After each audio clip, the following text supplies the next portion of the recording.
to Houston Sports Talk with your host, Robert Land. Thanks for checking into the best Houston sports podcast. The Texans' magic number down to 2 to clinch the division and a playoff spot.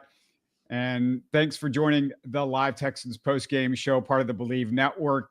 Contributor Tom Chavarria, the great Tom Chavarria, co-host of the Bullpen podcast, is alongside. And Tom, it wasn't pretty. They got the job done. I wish I could say I was a little bit more excited about what I saw after this game, but we saw a lot of the same stuff that concerns us, I think. Absolutely, sir. 8-5 after 12 or 13 games.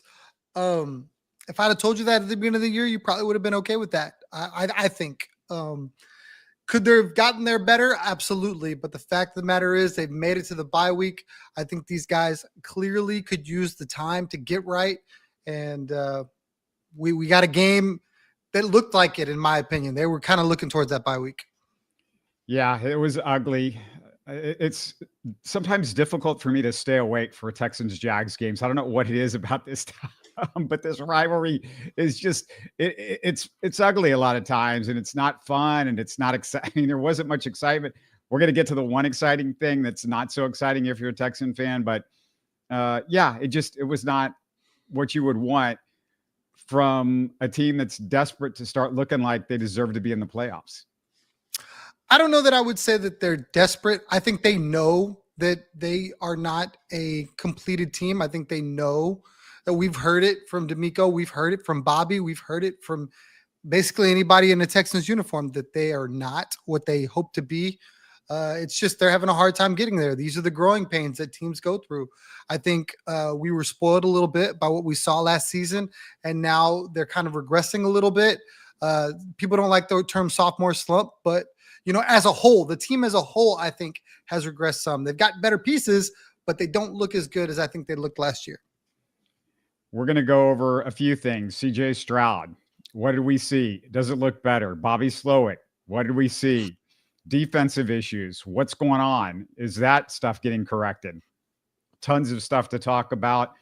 Also, got to remind you guys, we're brought to you by MyBookie. And you know what? I told you a few days ago that the Texans don't cover. They just don't cover this year. And again, I said, roll with the non-cover. If you did, you made some money off MyBookie. If you're not doing it, why not? And if you're wondering where to start, I got a little cheat code for you.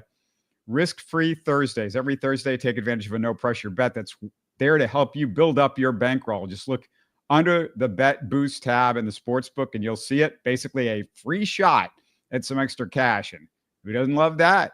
And look, I get why people might ask, why MyBookie? Well, let me tell you, they make it easy for us to bet smart and bet big. It's not about throwing out random parlays. It's about finding value and making plays that make sense. And if you're new to the family, they're going to double your deposit with our promo code HST, as in Houston Sports Talk. Look in the YouTube or audio description for that link. Again, HST, but it's right there for you.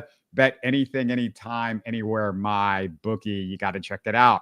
All right, let's get to the Texans-Jags possession by possession. Jags with the ball first and 3 and out, thanks to a great third down by Stingley and Bullock.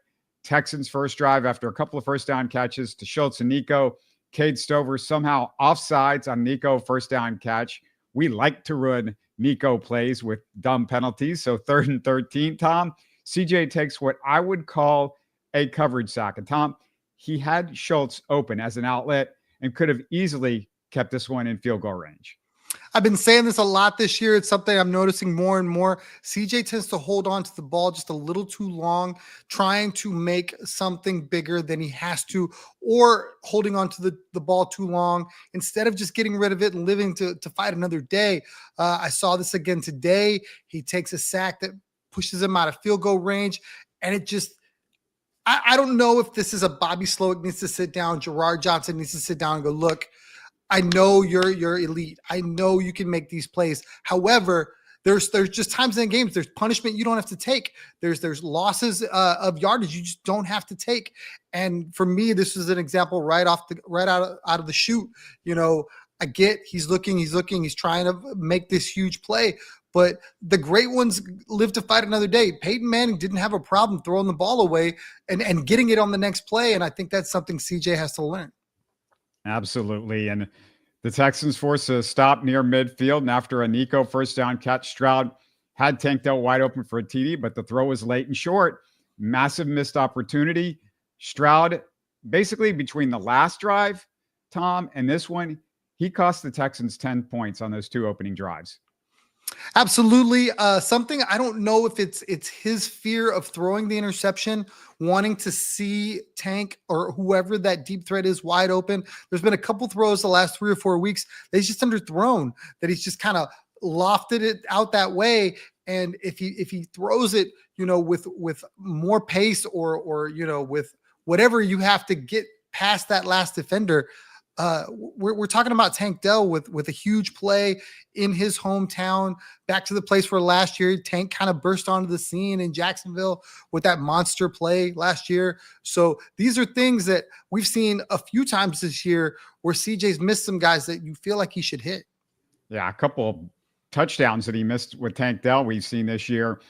This is a guy that he had so much confidence in. Remember, Tom, last year, and he knew where to hit him. And it just seems like this year they're not on the same page, or maybe Stroud just doesn't have the confidence that he had last year. I haven't figured it out yet.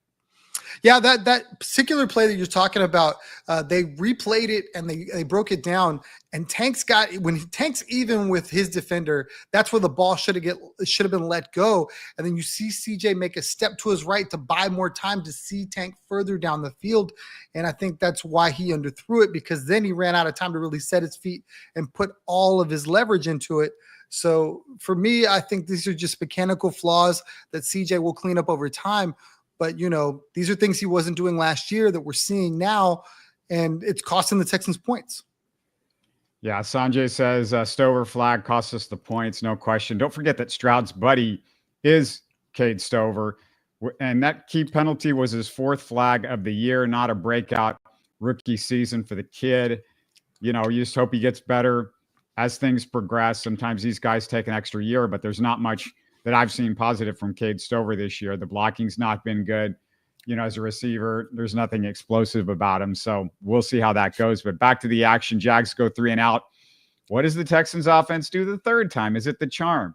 Stroud finds a wide open Nico, 40 yards to the 35. So, okay, we got something. It's looking good. They might get a touchdown. But Tom, it's the Texans. They stall again. Mixon stuffed. Pierce screen goes nowhere. Mixon drops a pass. Texans settle for a field goal. Any problem with any of those Slowick plays? Because, that's where we are. We're like nitpicking on this guy. There's been a couple plays throughout this game and throughout the season where you could just tell schematically, they just look like, all right, you're running a guy where another guy is, you have too many people, you're allowing one defender to guard multiple people, or it causes traffic in the backfield. And I mean, I can't fault Bobby all the time, because I see some of the plays and I see, where the logic is. But then there are these plays where you see them, where you get a guy that's running, in concert with a wide receiver, running back, wide receiver in the same space or whatever. And it's like, that can't be good. That can't work. So I want to say that Mixon play, the screen or whatever, that was part of that. And, Bobby's year 2 also. So if you want to make the claim that, CJ's learning, maybe Bobby's learning, it's just tough when the expectations from the fan base and the media and everyone is the moon, and you really just can't have these mistakes and beat elite teams. And I think that's the fear that a lot of people have. It's not that they can't beat Jacksonville. It's not that they can't beat Tennessee. It's like, how are you supposed to beat a team like Kansas City or a team like Baltimore playing with these mistakes where you just see a play that had no chance of working? Young keeps telling us to fire Bobby, fire Bobby, fire Bobby. I know. This particular game, I don't have as much criticism for him, but we said it last week. I said it last week anyway. I said it's time to move on from Bobby Slowick, and I didn't feel like this game was going to prove anything, because it's one of the worst defenses in the NFL. They scored 23 points. I feel like a lot of that was stuff that Stroud left on the table. We've already gotten to 10 points that were lost. They should have a 33 in this game easily. So, I'm not going to put this on Slowick. I just don't feel like there's anything special about him. And this is not a team that you can prove anything against either. So the next Jags possession, Stingley intercepts an underthrow from Trevor Lawrence. Can't ask for a better opportunity for this offense. Stroud hit Schultz on a key 4th down. Great Mixon first down run to the 8, but key mistake again by CJ Stroud on 2nd down. And Tom, you saw it. He tries to scramble, little pressure instead of just throwing it away. And it makes it almost impossible on that 3rd down because he didn't throw it away. And I didn't feel like there was enough pressure where he couldn't have just thrown the ball away right there. The guys were on him, but he had a pocket and they have to settle for a field goal. This is a game that if anybody wanted to sit back and rewatch and just watch the offensive line, I got to feel like the offensive line had a really good game. CJ had time to make plays. CJ had sometimes 3, 4, 5, 6 seconds before he had to actually scramble. So like at this point, then you have to step back and go, okay, well, if the line is providing the protection, well, then where are the issues? Our receivers not able to get separation. We already talked about Tank Dell winning on his route. And this is where I draw my CJ criticism. And look, don't get me wrong. There are plenty of great quarterbacks that didn't figure it out right away and then became elite. I still think CJ is elite, but to say that he's not going to have issues, that he's, infallible and perfect, it's not the case. We're seeing them. So these are the things that I have to kind of like take with a grain of salt and go, okay, I have to be okay with this because I'm okay with the entire package. I'm not saying, that firing Bobby Slowick fixes CJ Stroud's mistakes. You could bring the greatest coordinator in. And if, CJ makes the mistakes we just talked about, we're still talking about an offense that can't move the football. Yeah, we're in an era where it's the blame game. Who can we point the finger at? And I just feel like there's multiple people that you could point the finger at. And CJ just hasn't been as good as last year. And you tell me, well, Slowick should have made him better. Slowick should correct all those things. Well, what does he have to correct when the guy showed he could do it last year? Like he was doing it all last year. Was Slowick great last year? And all of a sudden he's had a brain damage, a CTE. Has he had a CTE like some of the players? I don't know. But so, some of this has got to be on CJ, guys. I'm sorry. I know you don't want to blame the golden boy, but some of this is absolutely on CJ. He's not having a good year. He's having a bad year, frankly. At least he didn't throw an interception today, which that was a positive. Let's get to the Aziz hit on Trevor Lawrence. And man, you can't Texans rose-colored glasses this deal. Aziz looked like a low IQ, cheap shot artist, not to mention, Tom, it's the 3rd game Aziz has committed a dumb late hit personal foul that's cost the Texans something major. You cannot have this from a veteran team captain. I'm not going to do anything other than wish Trevor Lawrence a speedy recovery. I'm not going to entertain I'm not going to argue this with you because obviously people feel the way they feel. I'm in the camp that says that Trevor Lawrence has to get down earlier. That play happened within 1 yard. In 1 yard in 1 second is how soon that happened. And for the defenders, you see guys like JJ Watt advocate, like, look, how are we supposed to react and make these plays? You saw what's his name? Clark. He's out there saying the same thing in social media, and people are retweeting hit after hit after hit where he made the exact same play. A lot of times I would agree with you, but what I will say, sorry to interrupt, but just the forearm, you push the quarterback, if anything's close to the head, if you push, if you stick out your hands and push right there, but when you come in with a forearm, he's not trying to hit a forearm to his chest or his waist. He's trying to hit a forearm up around the head area. That's like inexcusable as far as I'm concerned. And you could tell me it was like a second, but still, I don't care because he's using a forearm. He's using a forearm pushing through, and he's sort of launching as he does it. You cannot launch. You cannot use a forearm to the head. You cannot go to the head area. I get it. The guy ducked a little bit, but still, you knew if you use the forearm, that's the risk there. That's the risk. And this is not the first time he's done it, Tom. He's had 3 terrible personal fouls. We saw it way back early in the season against the Bears. He did it against I think it was against the Titans last week, 1 of 2 really dumb fouls that he committed in that game. But like, this is a recurrent issue with Aziz. And then, Tom, on top of that, he tries to escalate it and he's getting the fight guy, the drunk bar getting in the fight guy going off the field. Yeah, they shouldn't have thrown stuff at him, but what's he doing there? He knew he was going to get kicked out of the game. You knew you're going to get suspended, and now you're going to be you're trying to exacerbate things, maybe get another personal foul penalty against the Texans. It's not smart on many, many, many, many levels. Again, I'm done. I'm not going to sit here and argue this with you. I don't know what else he's supposed to use. He can't use his helmet. So the forearm was the only thing. He goes to the chest. He does not hit his head. So you can break that down. You can slow it down as much as you want. The play happens a foot off the ground. There's nowhere else for him to go. You can reference all the past games you want. You can reference all the other things. I'm just looking at the one play. That's why I didn't want to discuss it, because I knew this was going to turn into much more than that. I truly believe that while Aziz does deserve to be penalized, he does deserve to be fined. I do not think he's a bad guy. I do not think his character is in question. He plays like a guy that has to play violently. It's a violent game. Do I think he's innocent? No. Do I think it's as egregious as you want to make it? Absolutely not.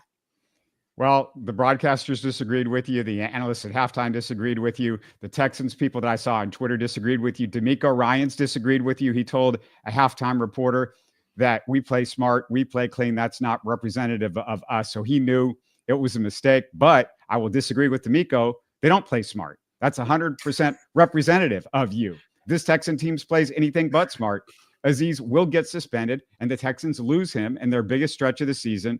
And that's the bottom line. So before we finish the first half, just want a quick reminder, you guys, if you just found Houston Sports Talk, we go live every Texans game. So make us a part of your routine. Share your thoughts on YouTube. Click the like button to support the show.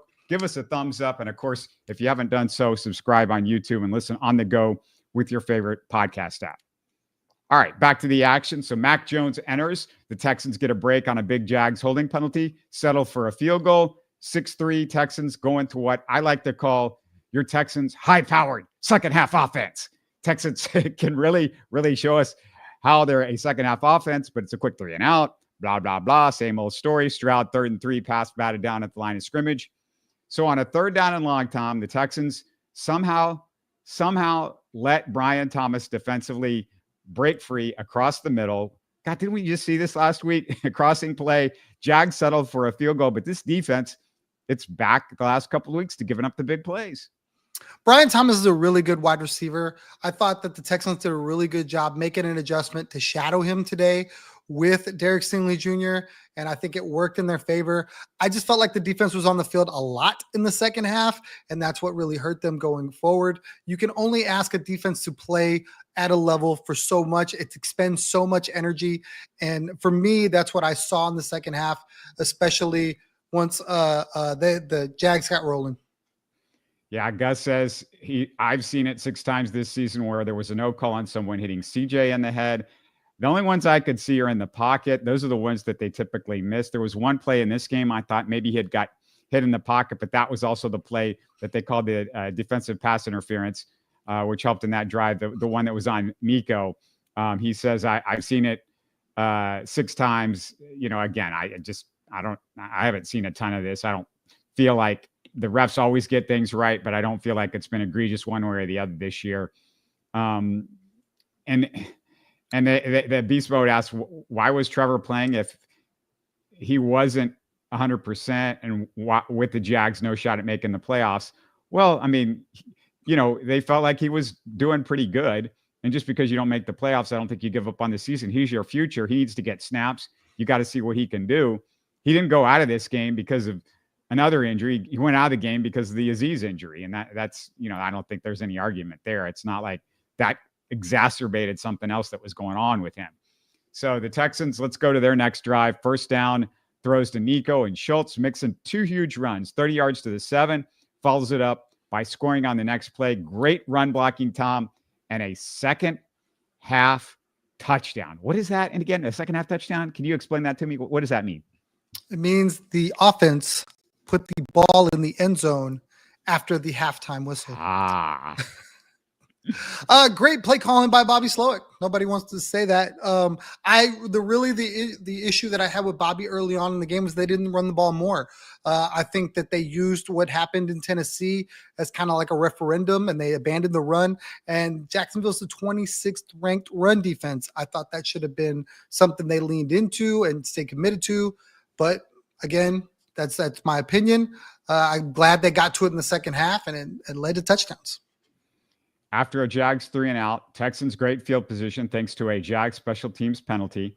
Stroud makes a nice scramble and throw to Nico, getting it in the red zone. But on third down, Stroud forced to get rid of it quick because pressure coming from a Schultz block. And this is what I wanted to ask you about, Tom. After Fairbairn makes the field goal, it gets it to 10. But I hated Schultz pass blocking when he could have been the hot route if they brought pressure from that side. That's been an issue I've had all year, is just why block with Schultz when it's probably better for you if he's just a hot route, if there is an extra guy that they bring. And remember, he had just banged up his shoulder. So pass blocking might have been harder right there for him, you know? Yeah, I definitely agree, but I don't know who the option is. I was really curious to see if they were going to use Irv Smith today. I didn't see him. I don't know. I know he got activated. That's a guy that could be, a better blocker. I can't remember. I know he was a great pass catcher when he was in Minnesota. I just don't know what his blocking capabilities are, but I would have liked to seen something like that, or maybe call something a little different, because we've seen it all year long where Dalton Schultz is very rarely a guy you can count on to block anybody. If people out there don't know who Irv Smith is, a couple of things you need to know. First of all, his uncle was on our show last year, friend of the show, Ed Smith, former NFL tight end. You can go back and listen to that. Most of it, it's old news because we're previewing the Cardinals game. He's part of the Bleav in Cards, but, we talked a little bit about his cool history. And if I remember correctly, he does mention his nephew in the show. The other thing that you need to know about Irv Smith, this is a former second-round pick, I believe, Tom, out of Alabama. This is a guy that was highly regarded coming out, had a really good first couple of years. It looks like he was going somewhere his first couple of years. His second year, he had a 70 PFF grade, and then he lost the season with an injury. And it wasn't the same after that. Vikings ended up not re-signing him. He bounced around a couple different places, ends up with the Texans. Pass blocking, I would assume he can do pretty well considering he played at Bama under Saban. They're typically pretty good at that. We'll see if he sees any more action in a couple of weeks, but that's an interesting thing to follow. Also, pretty key that Hutch was out. Didn't they not play him in this one? He's dealing with something, so they had to not play. Hopefully, he's going to be good in a couple of weeks too, Tom. Yeah, absolutely. I wasn't upset about seeing more John Mechie. It was just kind of odd to see that Hutch was down. It was kind of a late scratch. I don't remember seeing anything throughout the week. So yeah, there was a couple of things in the report that you kind of got concerned, and I don't think he was practicing in the middle of the week. So, I mean, that doesn't always mean anything, but it obviously did. And so the Jags, they drive into field goal range, but Little misses a 55-yard field goal. Texans catch a break. That field goal is a difference in this being a tie ball game, don't forget. And looky here, the Texans drive down, get a second touchdown in the second half. Stroud finishes it off to a wide open Schultz, 22-yard touchdown. Tom, did you open one of those drinks behind you after the 2 whole TDs in the second half? I mean, how much did you get into that liquid back there? I might later. I actually wasn't sure that the game was over, and obviously we were going to meet here, so I wasn't going to pop the victory juice yet. But great play design. I thought that having I'm sorry, I'm struggling with names. Having Nico come across the field to open, I know, right? To open up Schultz on the backside. It was just a great play call. It was well blocked. CJ had plenty of time. I thought the offensive line, I can't say that enough because we've seen so much offensive line dysfunction today. Other than early on, there was one sack that was just unblocked. I think Patterson double teamed somebody with Scruggs and had no business doing it. Mason got beat once early too, but for the most part, the line was good. Now it's Jacksonville. You have to give that some attention too. But when CJ has the time and the plays are ran the way they're supposed to be ran, you get guys wide open like that. And Dalton Schultz was wide open. I always forget to mention it, but it's right there on the screen. If you're watching on YouTube, follow Tom if you haven't already. It's Third Coast Tom. At Third Coast Tom. Third is spelled out if you're listening on audio, so it's easy to remember. Third Coast Tom. That's who you go follow. Let's go to the next drive. Jags actually get a 12-play, 72-yard drive. Lassiter falls down in coverage, giving up the Washington 22-yard touchdown. The Jags go for 2. I don't get it. No idea why they did that. I would have just gone for one right there. That could have been costly if they get the ball back, because if they'd just gone for one, and you go for one the next time, then you're still, it's a 3-score game no matter what. So it doesn't matter. And you're risking the fact that if you don't get 2 the next time, then you're really screwed, because you have no chance. You got to score a touchdown. The math doesn't math, as they say. After the Texans offense forced into a 4th and 1, looked like a potential fake punt.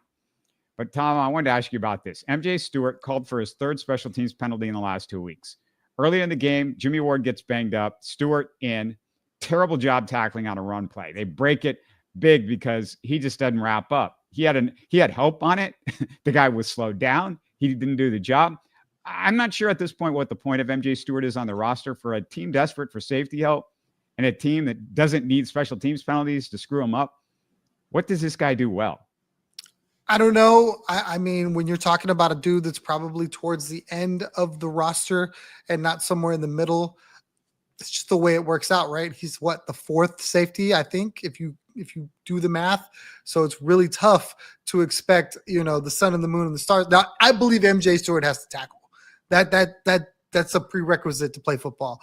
But it was really bad. And if you get to him, you're just in a really desperate situation. I saw that the Lions went out and picked up Jamal Adams, and I couldn't help but wonder what he would look like as a Texan, because the Texans are hurting for safety help. Yeah, these guys are out there. Justin Simmons, other guys, Caserio, it doesn't feel like he's interested in improving that area. It feels like he thinks they're good. And no Texan fan, nobody watching the Texans, nobody that follows this team thinks they're any good on that back end. And it's been the biggest issue outside of the offensive line on this team is backup secondary. It's just not good enough. And we've seen it over and over again. And you have Jimmy Ward, who's always hurt. You had a rookie in Kalen Bullock going into the season. You had a rookie in Kamari Lassiter. Luckily, those 2 guys have performed awesome. Imagine if they were just like your typical rookies. I mean, how screwed would you have been then? So Caserio's, he's got to get that part of his scouting straightened out. He's just got to be better at that. All right. Jags, again, easily moved down the field. And in a typical D'Amico defense, and I'm just going to call it right what it is, Tom. This is typical D'Amico defensively. They get burned on a TD on an awful matchup to the opponent's number 1 wide receiver. Neville Hewitt, Tom, is covering Brian Thomas. Yeah, it shouldn't be. I mean, obviously, when D'Amico gets into his sets, he doesn't really, when the offense moves guys around, I don't think he takes, that onus to move, to have that complete shadow on every play. It worked really good in the first half. I think he got away from it in the second half because you saw guys like Washington start to have some plays. So maybe that changed his philosophy a little bit. In any case, Brian Thomas should not be on a linebacker at any point in time whatsoever. So definitely a breakdown somewhere on the defense there. And I really believe they were just absolutely gassed. Yeah, it's just I would say, oh, this is a one-off, but this just happens. Literally, it happens every single week. And D'Amico's it's running out of excuses at this point. This can't happen. These are big situational 4th quarter plays that have gotten screwed up over and over. I need to go back and just start writing a list of all the times we've seen this year, because we saw it against the Jets. We saw it against the Lions. We've seen it over and over and over and over again. D'Amico, you got to be better. This is not just Bobby Slowick. This is not just CJ Stroud. This is not just the offensive line. I know everybody wants to blame, like, you got your guy that you're going after and you hate and whatever, but this is a team-wide issue of, he said we're not a dumb football team, but are you? But really? Are you?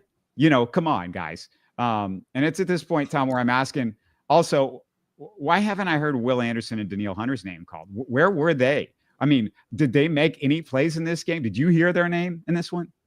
The pressures were there. The one thing I want to say, to your point, all those games you just listed, the offense was absolutely inept. So the defense spent the entire second half on the field. And when we talk about these guys giving up big plays in the second half, if the offense is holding on to the football for 2 minutes or 90 seconds or whatever, these drives are long, sustaining ones. It's not like they're giving up. I mean, take last week out. It's not like they're giving up these huge chunk plays to Jacksonville. It was 10 yards, 15 yards. long sustained drives. And it's just a lot to ask a defense. Now, today, I really feel like the edge did not do a good job, or the edge guys did not do a good job getting to the quarterback. Now, I don't know if they were worried about the whistles. I don't know if they were being held, whatever the case may be. Will Anderson Jr. did not have what I thought would have been a dominant game. I saw Danielle Hunter in the backfield a ton, but he wasn't able to finish plays. And when you don't get home, good teams are going to get guys open, and you're going to be able to attack secondaries. You don't think, though, that this was a defense worn down today, because the Texans held the time of possession lead at the end of the game, 5 minutes over Jags. They were 32 minutes, or a little over 32 minutes to 27 minutes. And, it's not – this isn't I'm not talking about wear down stuff at the end of games. I'm talking about just bad matchups. That's my concern, is like, why are they letting these bad matchups happen over and over, and not just in any situations, but we've seen huge situations. This was by the goal line. Neville Hewitt on Brian Thomas, who had been killing the Texans. If anybody had been killing them this game, he was the guy, and he's their best guy. No question about that. Well, if you remember, Jacksonville went up tempo, and there was no huddle, and it was just go, go, go, go, go. And the Texans really didn't do anything to stop that. They didn't take any timeouts. They didn't slow them down. They just ran up to the line of scrimmage, called a play. So I know after time, you can just see guys hands on hips, guys go to a knee. You saw guys starting to be injured a little bit. There was 3 different guys, I think, that were hurt in the third quarter and early into the fourth quarter. Mixon came up a little lame. So that speeding up of the game, I think, takes a toll. Okay, so at this point, Texans have got to keep the ball. We're at the point of the game where it's the moment. And what did you think of Slowick's play call running Mixon on third down, as opposed to, passing, of course? I thought it was with the clock in mind. Jacksonville couldn't stop the clock anymore. It wasn't like they were going to, if they got the ball back, they were going to get it back with like 75 seconds. They were trying to mitigate the damage. Plus, obviously, Mixon had got it going. He had broken a few runs. I didn't have a problem with the play call. I think it was the right play call. Obviously, if he doesn't get the first down, people are probably really questioning, why isn't CJ throwing the football? But as we've seen throughout the game, CJ missed a couple throws, so and that's okay. That's to be expected. But in a play where you needed to keep the clock running, the clock was your friend, that was the right thing to do. So they get the first down. It worked. You can't criticize Stoke if the play works and you win the game on that play. Stover, Schultz, and Woods. Stover, Schultz, and Woods. Woods not being the surprise, with really good blocking on that play, as I noticed. And of course, Stover and Schultz had one guy to block, and they needed both guys, but at least they got the job done. And Joe Mixon, we got to hand out flowers now. Texans MVP. We talk about it after every single game. And again, it's Joe Mixon. How many times has he done it this year? 20 carries, 101 yards, 5 yards a carry. You talked about the Jags defense, not good, but Joe took advantage of it. The blocking wasn't always perfect, but he got the most out of the least typically. I would say the runner-up for my MVP, and I don't know what you think, Tom, but my runner-up for the Texans would be Nico Collins. Just quietly, if Nico can be quiet, he had 8 catches, 119 yards. Remember, he should have had 2 more catches. One of them he dropped, which is uncharacteristic, about a 7-yard out pattern. And then the other one was that play that was nullified by the or eliminated by the Cade Stover penalty. But 119 yards for him. And one other thing I wanted to say about Nico is, man, I just love watching him. He just brings such joy. He's so important to this team now, Tom. The guy is, without question, the best player on the Texans. I think he does more for the Texans than any other player. Agree or disagree on that? I don't know how you can say that after what we just said about Joe Mixon. I feel like Joe Mixon is that guy, and his runs just totally energize that team. I think Nico, though, opens up Joe to a degree that where Joe might not open up Nico, I think Nico does open up Joe. And I think also Nico, just what he does as as adding another dimension to the offense. You know what I'm saying? I understand all that. I just think it's the other way around. I think the offense is allowed time to throw the football because the run is respected. And if Joe Mixon isn't back there, if it's Dare or if it's Dameon Pierce, I don't know that they're not rolling another guy over to cover Nico Collins. I think if Nico Collins isn't out there, the offense still, or the defense still has to respect what Joe Mixon can do and try to stop him first. So that's just me. I think your choice is great. The one thing I want to say, if we're handing out, flowers, the offensive line. I don't think Laremy Tunsil got a penalty called today, and I think that needs to be recognized, appreciated, and thanked. That was actually that you read my mind. The next thing in my notes. You know what I wrote down here, and I'm gonna tell you exactly what it says. Tunsil and Scruggs had combined for 20 penalties this year. Those two guys, your left side of the line, they had 0 today, which oh my, we got to give them around, the low key MVPs, baby. They got it done. I mean, any game that you can say that is incredibly rare. It's funny that you put them together because 15 of those are Laramie's. So I feel bad for Scruggs, but I mean, we'll take it, man. Absolutely loved it. By the way, I'm interested from the perspective of you guys out there watching us. What do you guys think? Is Joe Mixon the best player on the team? Is Nico Collins? I mean, you can make an argument for. I'm not mad at Tom. I think it's hard to argue against what Joe Mixon has done this year, and he's setting some records. They talked about one of the things at the end of the game. I mean, I was like, who's actually doing all the work to keep track of that? How do you get this stuff, Tom? I mean, sometimes I'm just amazed at these guys, what they're on their computer doing, as the game's ending, this many 100-yard games with a touchdown in it, blah, blah, blah.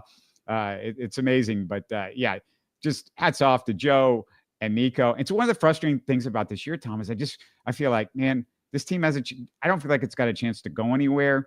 And it's just kind of sad because Joe Mixon and Nico Collins, you can't have better years than these guys are doing. I mean, the only thing we can complain about is, we had to miss them for a few games because of the injury, but they're so darn good. You're getting a great year from Stingley. Obviously, Will Anderson and Danielle Hunter and Defensive Player of the Year conversation, but best tandem in the NFL, despite kind of a no-show in this game. But you're getting all of this stuff, and it's frustrating that, all this other stuff is just kind of undermining everything that's going on.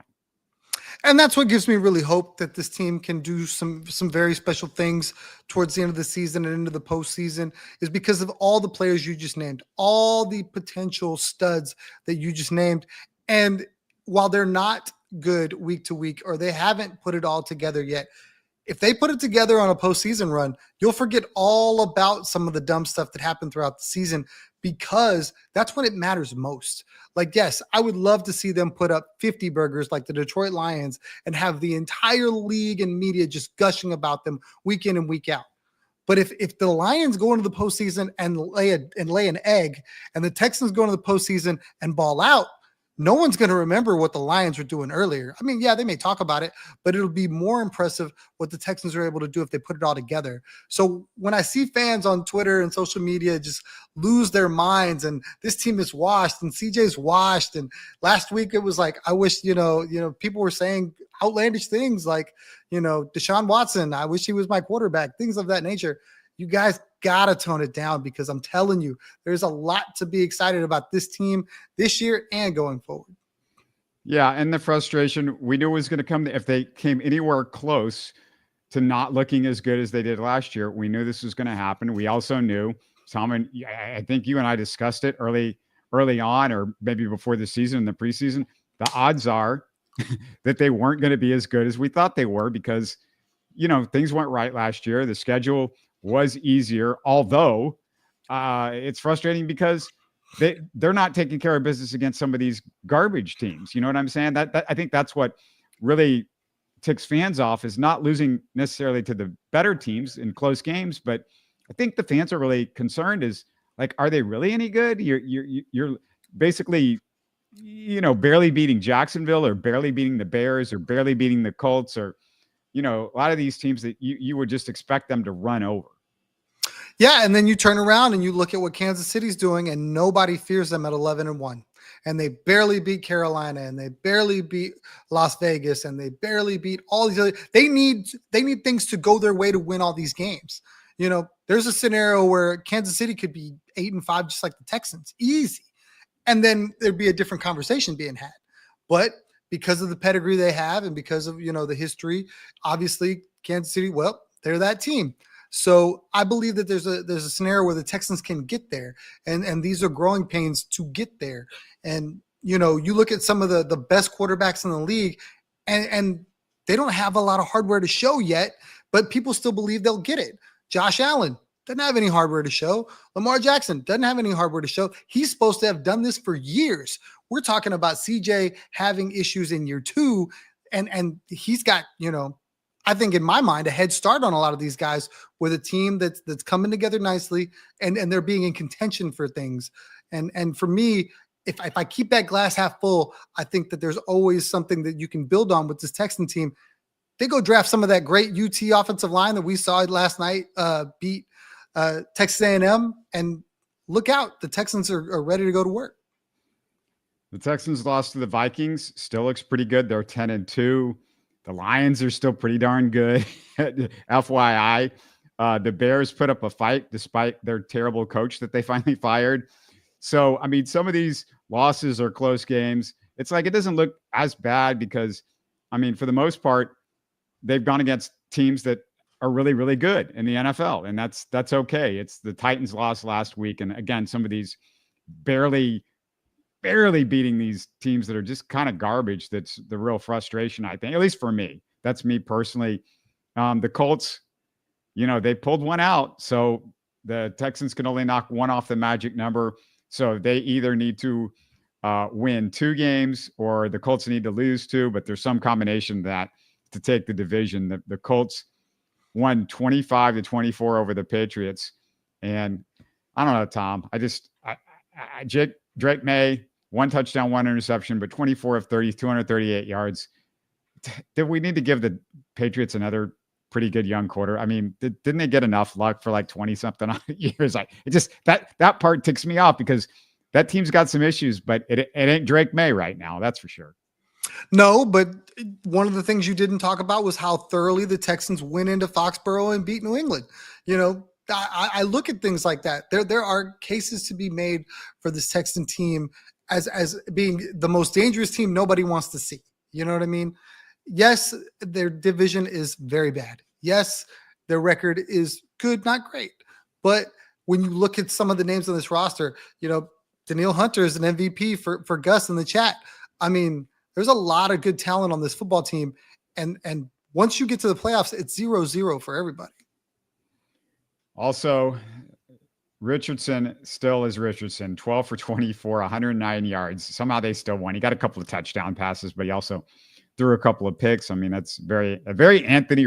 There is no more Anthony Richardson game than having a 50% pass completion, throwing a couple of touchdowns, throwing a couple of interceptions, and barely getting over 100 yards. So the good news, again, if you're the Texans for now and into the future, this quarterback draft stinks.